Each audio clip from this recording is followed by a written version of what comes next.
అండి మేము గడ్డి తిన్నాం ప్రస్తుతం నెమరు వేసుకుంటున్నాం చాలా. రాత్రి 9 గంటలకు ఇంత గడ్డి తిని నెమరు వేస్తూ పడుకుంటాం. తెల్లవారు లేవగానే ఇంత పచ్చగడ్డి తిని ఆఫీస్కి వెళ్ళిపోతాం. అంతే బాబు, మా బతుకులే గడ్డి బతుకులు. అదిగా సార్, ఇప్పుడు నేను ఏమన్నానని ఫోన్ చేశారా అని అడిగాను. దానికి మీరు ఇలా అపార్థం చేసుకుంటే ఎలా? అవును నాయన, మా బుద్ధి అంతా అపార్థం కాకపోతే మా ముఖానికి అర్థం చేసుకోవడం ఎక్కడ చేతనా ఏడుస్తుంది. కాబట్టి మీరంటే పెద్దలు అన్ని అర్థాలు చేసుకుంటారు, మేమంటే పనికి వాళ్ళం అన్ని అపార్థాలు చేసుకుంటుంటాం.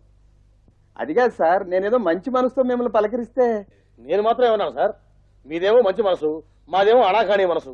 అనాకాణి కాలం కాబట్టి మాకు అనాకాణి మనసు ఉంటాయి, మీరు గొప్పవాళ్ళు కాబట్టి మీకు గొప్ప గొప్ప మనసులు ఉంటాయి. ఇక చాలు సార్, తలకాయ వాచిపోతుంది.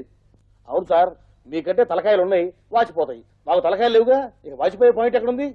తలకాయ వాచిపోతుంది, తలకాయ వాచిపోతుంది, ఈయన ఒక్కడికే ఉంది తలకాయ. అవును సార్, మీకే తలకాయలు ఉన్నాయి, మీకే తలకాయలు వాచిపోతాయి. అయ్యా, ఏదో చూసి పలకరించి పోదామని వచ్చాను.